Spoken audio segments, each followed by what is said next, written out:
सुगंधा और उसकी सास कांता के बीच एक अजीब सी जंग रहती थी। ये जंग थी किचन में कौन ज्यादा अच्छा काम करेगा और घर के सदस्यों के दिल जीतेगा। और उनकी इस जंग में हमेशा कुर्बान होते थे उनके दोनों पति। कैसे? आइए देखते हैं इस किचन पॉलिटिक्स की कहानी में। एक दिन किचन में, माँ जी, आज मैं बना रही हूँ मेथी की सब्जी।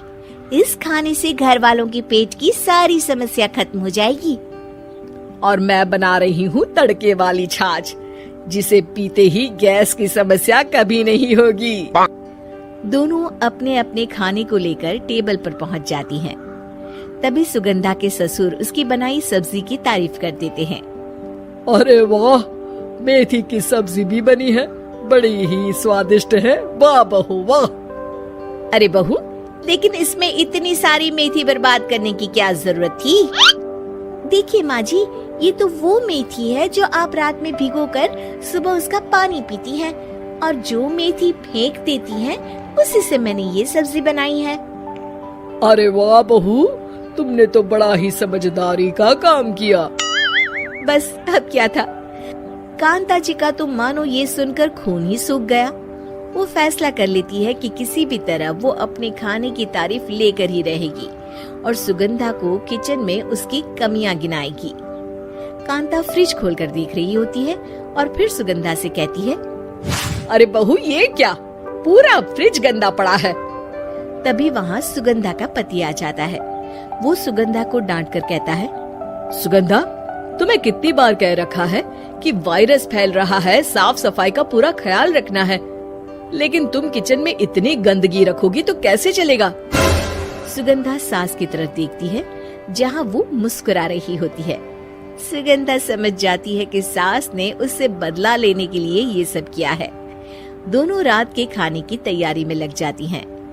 दोनों ना एक दूसरे की तरफ देखती हैं और ना ही एक दूसरे से बातें करती हैं। रात को खाने की टेबल पर एक एक कर दोनों कई तरह के अलग अलग व्यंजन टेबल पर लगा देती हैं और अपने अपने पति के पास जाकर खड़ी हो जाती हैं। अरे खाइए जी खाइए, मैंने बड़ी मेहनत से बनाया है। प्लेट में वो खाना डालती है।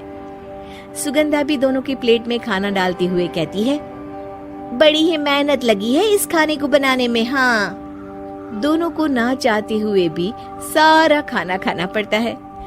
कहीं दही तो कहीं मलाई तो कहीं मसाला, और इन सब के बाद दोनों बड़ी ही मुश्किल से अपने कमरे में सोने जाते हैं।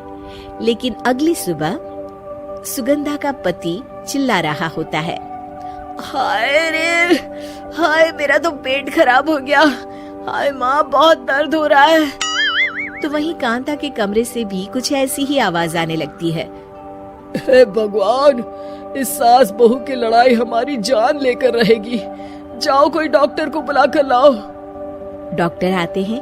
दोनों को देखकर कांता और सुगंधा से कहती हैं, देखिए, आप दोनों इन्हें खाने में हल्का ही दीजिएगा।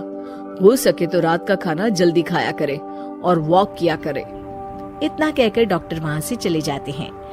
जिसके बाद एक बार फिर से दोनों बहुएं किचन में जाती हैं और खाना बनाने में लग जाती हैं। रात में खाने के टेबल पर दोनों एक बार फिर से खाना लगाने लगती है।